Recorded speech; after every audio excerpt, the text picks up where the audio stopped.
Olá, bom dia, doutor Edgar.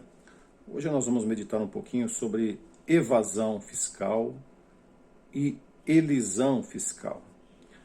A palavra evasão, a gente encontra uma definição no Código de Trânsito Brasileiro, né?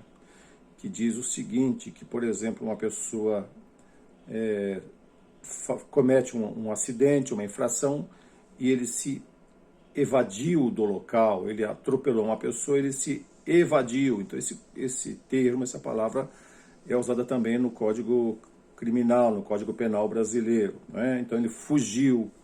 Então fugir de um imposto, fugir de uma responsabilidade não é o que nós queremos, então eu não trabalho dessa maneira. O nosso trabalho é diminuir a carga tributária, é tal da elisão fiscal. E todo mundo, né, fez a declaração de imposto de renda, né? Então, quando você coloca lá os seus dados, os seus informes de rendimentos, o que você recebeu de pessoa jurídica, aquilo que já foi tributado lá na fonte, aquilo que não tem tributação, então você coloca em campos separados e o sistema automaticamente calcula tudo isso. E no final, quando você vai colocar sua declaração, quando você vai transmitir a declaração, o próprio sistema diz: ei, espera um pouco, você colocou aqui no formulário padrão, pelo desconto de 20%, e por aqui você vai pagar R$ 780. Mas se você se utilizar do modelo completo, você vai ter um reembolso de R$ 700. Você tem certeza que você quer pagar imposto mesmo? Então, o próprio sistema de declaração de imposto de renda, ele faz a elisão fiscal. Então, é lícito, é justo, e o governo permite que você pague menos sempre que possível, sem fugir da sua responsabilidade. E nós temos alguns impostos no Brasil que nós podemos diminuir a sua carga tributária brutalmente. Estava ouvindo essa semana ainda que no Brasil se paga imposto durante 154 dias da sua vida. Ou seja, nós só começamos a viver para nós a partir do final de maio. Olha isso. Então nós estamos pagando 5 meses de impostos para o governo. E só depois disso, então 7 meses do ano, nós ganhamos para nós. O resto você paga para o governo.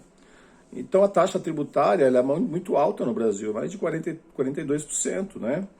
E eu estava lendo agora mesmo que lá no Catar, por exemplo, é o país que tem a maior concentração de riqueza do mundo. E o segundo país, sabe qual é? O Brasil, maior concentração de riqueza. E quando você vai ver o pagamento de imposto, na verdade, os ricos pagam menos proporcionalmente do que os pobres. Então isso é muito injusto. E nós podemos diminuir essa carga tributária nesse famigerado ITCMD, que é o imposto da morte. Então não adianta você relutar, não adianta a gente espernear. Quando falece, abre-se o inventário e aí fatalmente haverá recolhimento do imposto de transmissão por causa mortes. Então você vai pagar uma taxa, ou seja, os seus filhos vão pagar esse imposto, que por enquanto em São Paulo é apenas de 4%. Então isso é muito injusto. Então a gente, muitas vezes, nós brasileiros, nos acomodamos às situações. O adolescente roubou um celular, é normal, deixa... É assim mesmo, não foi assaltado, assalto na boca do caixa eletrônico, né? E a gente se acostuma, não tem problema, foi só R$ 1.000 que levaram, ainda bem que eu estou vivo, não é verdade? Então é um conformismo desnecessário. Então, mais uma vez, eu digo um exemplo, uma pessoa que falece, vamos supor que tem um imóvel que vale aí R$ 2 milhões, né? Você sabe que em São Paulo já existe o projeto de lei 250, né, que vai aumentar esse imposto aqui no estado para 8%. Existe uma resolução no Senado Federal que pretende aumentar para 20% a alíquota do ITCMD, que inclui doações, não só a causa-morte. Então você perceba que esse imposto vai aumentar em São Paulo 5 vezes mais. E o que pode passar mais rápido, o projeto de lei aqui em São Paulo ou a resolução do Senado Federal? A resolução do Senado, porque lá você tem muito menos senadores. E com 2/3 você aprova isso. Agora em São Paulo está na Câmara Legislativa, isso vai para debate, né? Bem, então, nesse caso, uma pessoa que tem um imóvel de 2 milhões de reais, por exemplo, no Rio de Janeiro, ele pagaria de imposto, ele não, o filho dele vai pagar 160 mil reais de imposto. Olha isso. E quando você faz o planejamento familiar tributário, você coloca esses bens resguardados como se fosse um cofre. E esses bens, então, não são tributados dessa maneira tão onerosa, eles têm uma tributação muito menor. Então, por exemplo, lá no Rio de Janeiro, esse imposto, você pode, por exemplo, supondo que o seu bem foi adquirido por 400 mil, e isso é verdade porque os bens eles valorizam rapidamente com o passar dos anos, então, na verdade, quando você faz esse planejamento, você vai pagar uma alíquota lá de 4%, sobre a base de cálculo de 400 mil, que é o valor que você pagou, gastou efetivamente quando comprou o seu imóvel.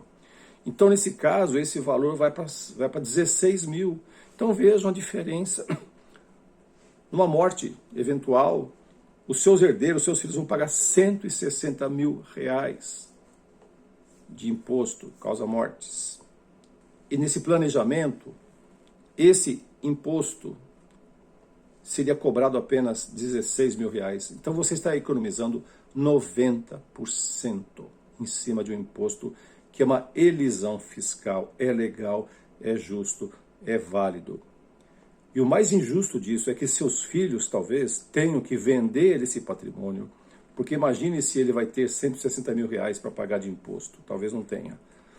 E aí uma das soluções é pegar um empréstimo bancário, pedir de um tio rico, vender o imóvel, que é uma loucura total, porque esse imóvel não vai ser vendido por mais de 1 milhão de reais. Então esse patrimônio que você gastou anos para poder constituí-lo, vai ser dissipado em questão de poucos anos. Isso se os seus filhos tiverem uma cabeça boa para não fazerem outras coisas antes. Pense nisso.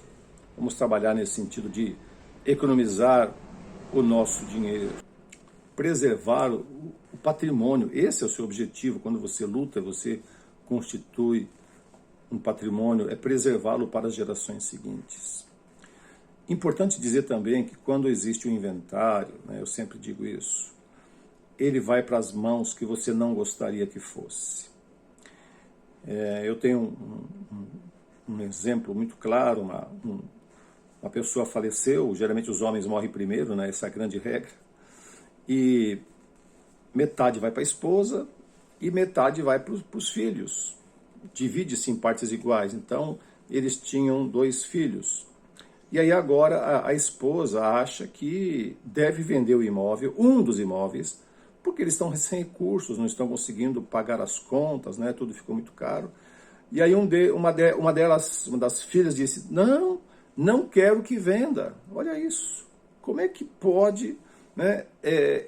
O seu imóvel, o seu bem, agora vai para a mão de filhos, e às vezes o genro, a nora, vai dizer o que você tem que fazer com o patrimônio que o seu marido deixou, que o seu pai deixou, que você deixou. Isso não é justo.